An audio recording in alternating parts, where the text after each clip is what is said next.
do you make it happen, Saurabh? What have been the ingredients that you've had to prioritize and focus on to ensure that you actually make Akanksha one of the top 3 schools in the best schools list? And what is it that we can take away from this if one were to put a playbook together? So, Shireen, I would say that one of the important aspects that we as a nation must embrace is what Vikas highlighted, which is really seeing the role of schools at the forefront of change. I just think that there's not adequate attention given in really thinking about amplifying what's really working in strong schools.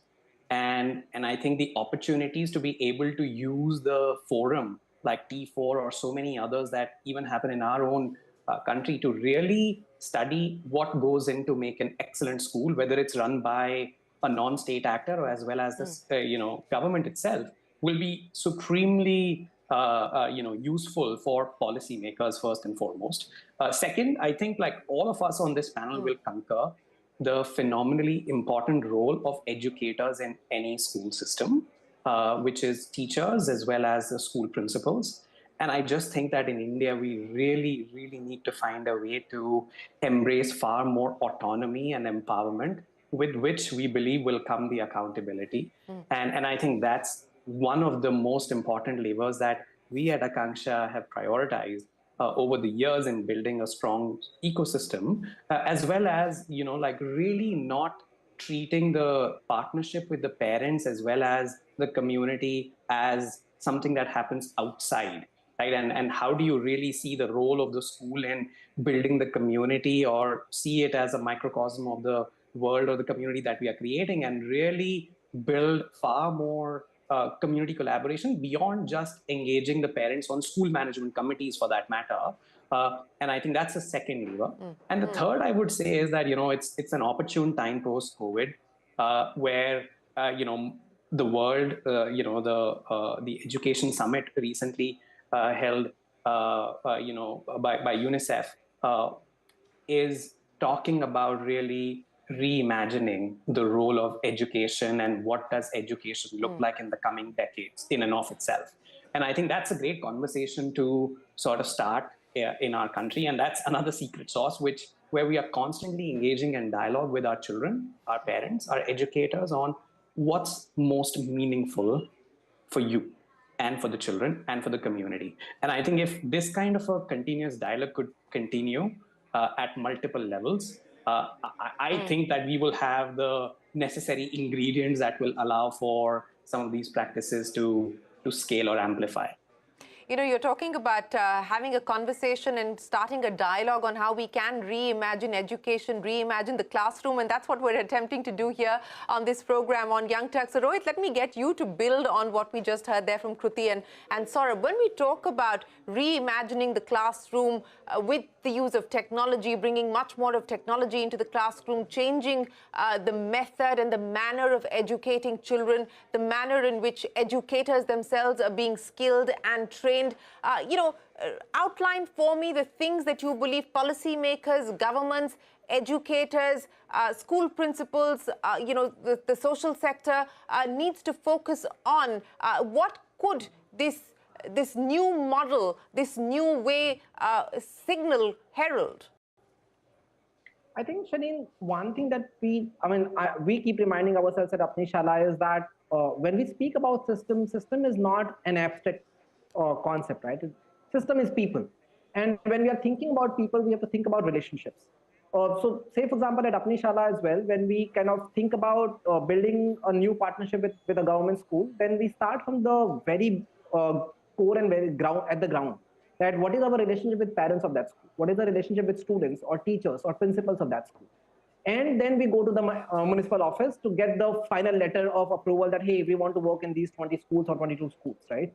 Currently, MCGM is asking us to do like the entire L ward or M ward, but we are choosing not to, because we really believe that when we are building relationships and people really understand what needs to change, it will take time. And that brings to my second point, which is when we are speaking about scale scale will look different for different types of initiatives. Because let me come to you. You started the program by saying that you were being sent presentations that drove you mad or drove you up the wall in terms of what the ideal school should look like. At the end of this exercise of being able to review and assess what really goes into making a model school, what really goes into driving excellence and good outcomes within a classroom, what is your message today to governments, to policymakers and to educators?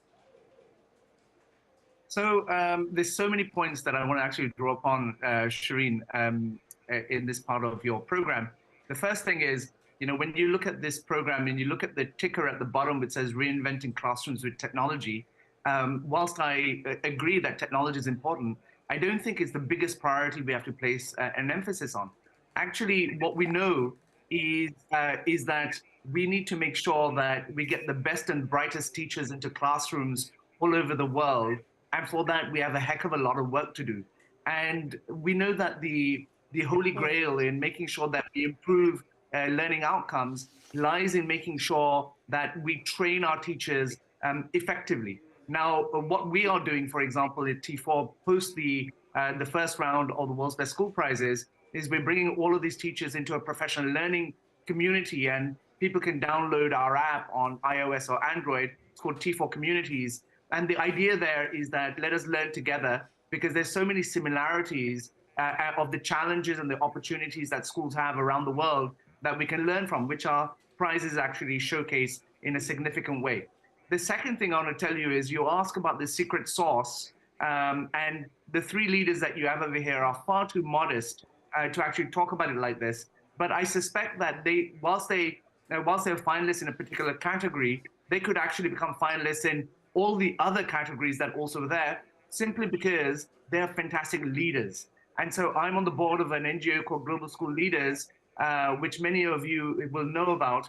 And again, the emphasis on leadership in education is something that we need to bring post-pandemic for sure, but we have to recognize and acknowledge the role that good leadership plays in moving things forward and in advancing.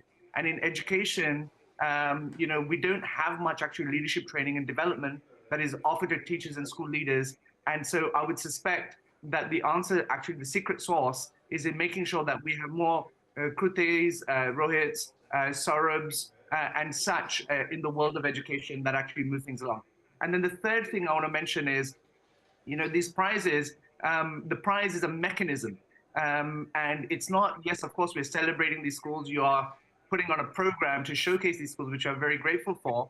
But actually, it's a mechanism to make sure that we inspire conversation and to make sure that those that are watching, at the dining room table this evening, they say, hey, I heard about this school that focuses on social emotional learning for our children. Can we take that practice to our school? So all of your viewers that are watching should be inspired by the three examples here today. Go and learn about them and go to your children's schools and say, we want this in our school. And this is regardless of whether you're a private school, you're a religious school, you're a not-for-profit school. These solutions are scalable and they need your leadership and advocacy, which I'm really grateful to you for. Lastly, we launch our next round of applications for the World's Best School Prizes in a couple of weeks, and we encourage you to have a look at our website and engage with our rubrics and frameworks. We would love to see more Indian schools actually come forward, because the story isn't as bleak as what people put out. Yes, there are these challenges, but these three schools, as an example, have showcased that excellence resides everywhere, but the opportunity to tell their story, only, we need to make sure that they have that opportunity. And that's the most important thing through the prizes that we're trying to do. Well, I think that point that you made about relevance of solutions for our context, for the Indian context, that's a very important point as well.